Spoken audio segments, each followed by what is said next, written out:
इतिहास उन्हीं का बनता है जिनके मन में त्याग और बलिदान का योगदान होता है, करने की इच्छा शक्ति होती है। इतिहास उनका नहीं बनता है जो तात्कालिक स्वार्थ के लिए समर्पण कर देते हैं। देश समर्पण से नहीं चलता है, देश तो त्याग और बलिदान से चलता है। भारत का इतिहास उसी त्याग और बलिदान का इतिहास है। और हम कह सकते हैं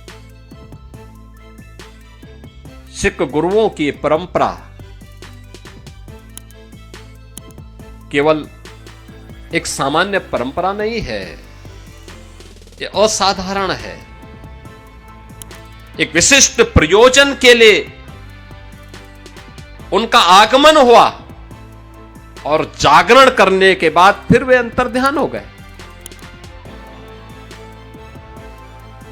भगवान कृष्ण ने गीता में वैसे ही नहीं कहा कि यदा यदा य धर्मस्य ग्लानिर्भवति भारत, यानी ये वैसे ही नहीं कहा। उसके पीछे यही मर्म है, देश पर संकट आएगा, पहले शांति से गुरु नानक देव जी महाराज आएंगे, लोगों को उपदेश देंगे, सन्मार्ग पर चलने की प्रेरणा देंगे, लेकिन अपने लोगों को भी बोलेंगे कि हमारा कल्याण का मार्ग कैसे प्रशस्त होना है।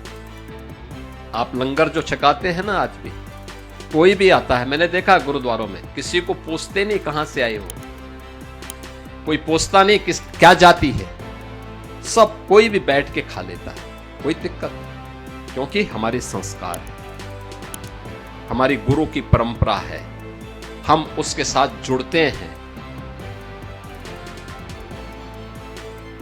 आज भी जिन पंच प्यारों को गुरु गोविंद सिंह जी महाराज ने खालसा पंथ की स्थापना के आधार बनाया था, वे भी सनातन धर्म की उन जातियों से थे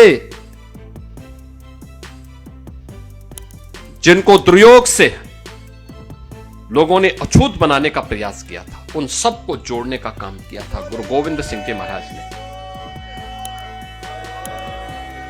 यानी समाज को जोड़ने का कार्य कैसे होना चाहिए, गुरु गोविंद सिंह जी महाराज ने उसको एकता के सूत्र में बांधने का काम किया। सब कुछ गंवाने के बाद भी गुरु गोविंद सिंह जी महाराज कभी भी विचलित नहीं हुए, और इसीलिए कहा जा सकता है एक सामान्य मनुष्य नहीं थे, असाधारण थे, असाधारण थे, एक निश्चित प्रयोजन के लिए आए थे। और याद करना, जब भी कोई महान पुरुष आता है, कोई दैवीय ऐसे गुणों से युक्त व्यक्तित्व हमारे सामने आता है, वह अपने उस प्रयोजन विशेष के लिए धैर्य नहीं खोलता, उसके लिए निरंतर प्रयास करता है। और यही तो प्रेरणा हम सब के लिए आज भी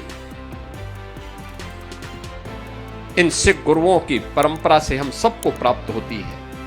आज का दिन हम सब के लिए अत्यंत महत्वपूर्ण दिन है। बाबा फतेह सिंह और बाबा जोरावर सिंह के नाम पर इन चार साहबजादों को स्मरण करने का एक अवसर हम सबको दिया है।